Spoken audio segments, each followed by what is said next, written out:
Hello world, Natarajan here. I recently saw this old proposal map on Twitter and I was like, why was this not done? Bengaluru missed a golden opportunity.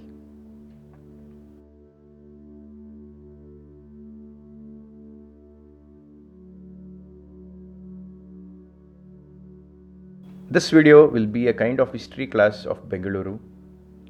Please note all these maps are custom made by myself as I have crazy interest in railway history, especially Southern Railway. They are not to scale and I've tried my best to keep it accurate. 2024 and this is how Indian Railway map of Bengaluru looks. All broad gauge now. In fact, a ring railway can be run even now with memo trains. Memo means mainline electric multiple unit.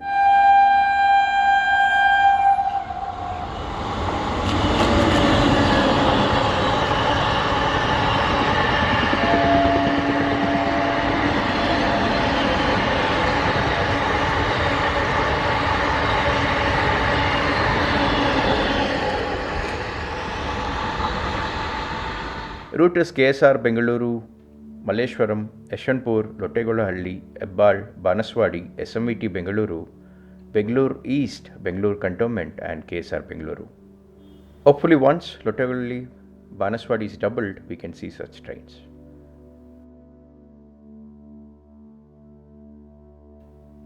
Now let us time travel to 1960 and this is how the railways looked back then in Bangalore.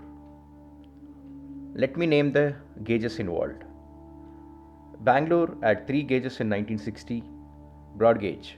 The distance between rails is 5 feet 6 inches. Meter gauge. As the name indicates, the distance between rails is 1 meter.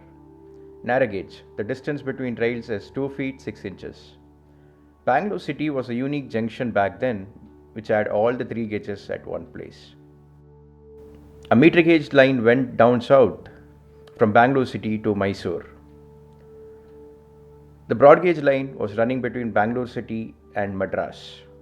This was also the first line of Bangalore. In fact, Bangalore Cantonment was the terminating station back then. There was a parallel line from Bangalore city to Yelahanka. The Bangalore city Guntakal line was in meter gauge and the Bangalore city Kolar Bangarpet line was in narrow gauge. Another meter gauge line was moving away from Yeshwanthpur towards Hubli. You can notice that meter gauge dominated. In fact, the Southern Railway in 1960s was dominated by meter gauge. It is how big the Southern Railway looked when new railway zones were formed after independence.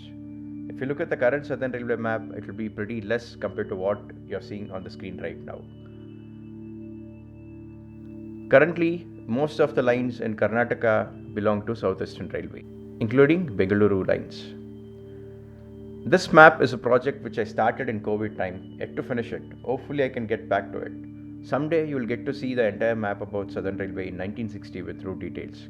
Comment down below if you are interested to know about it. And these maps were created with the old timetable which are available on the IRFCA website. Now let's come to the map which you saw at the start of the video. There was a proposal for ring railway and new central junction in Bangalore. The layout is not to scale and with the areas mentioned, I have done a rough map of where the lines would have come to explain better. Ring railway was planned on broad gauge. A new central junction for meter gauge terminating trains was also planned.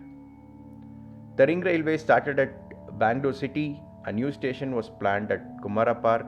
Then the line passed through Bangalore Cantonment, Bangalore East, Jeevanahalli, and another new station was proposed which will act as a junction.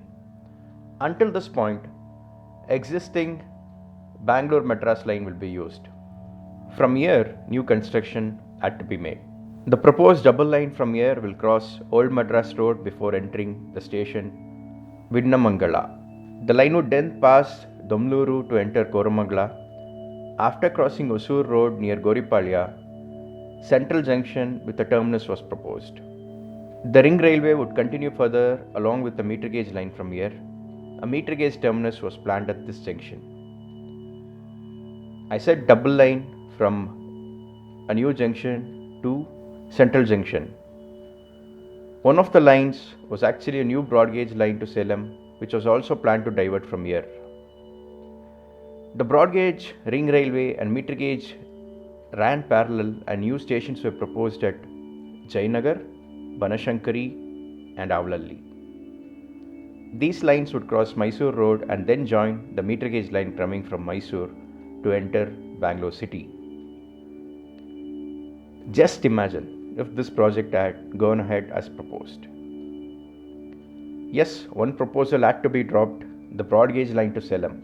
If not, we would not have got the alignment of Bengaluru Road, Banaswadi and Hebbal. So only if the ring railway had gone ahead, this is how the current Indian railway line of Bengaluru would have looked like in 2024.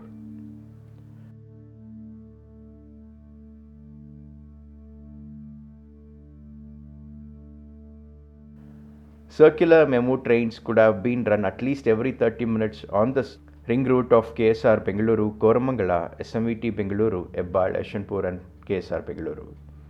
A golden opportunity missed. We have no info on why this project was dropped. Instead, in 1963, a broad gauge line was built from the junction planned on the Bangalore-Madras line to HL Airport to help the employees working there. The end station on that line was called as Vimanapura. Currently, the line terminates at Bemmal factory and the alignment from Bemmal factory to Vimanapura is not present anymore. In case any one of you watching have used the suburban service on this line, please comment down below and also, if possible, share your memories of this line to Vimanapura. The Salem line was eventually built as meter gauge line and the connection to Bangalore city was done via Banaswadi, Hebbal and Yeshwanthpur. I'll explain in detail in a future video on the history of Bengaluru railways. Apart from this, few informations I gathered.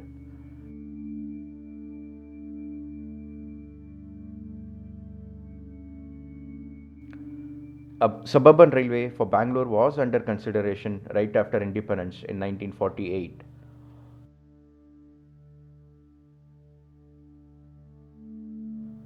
Also, there was plan to electrify the meter gauge Bangalore-Mysore line. Comment down below on how you feel about the missed opportunities. With this, we have come to the end of this video. Hope it was informative. See you soon.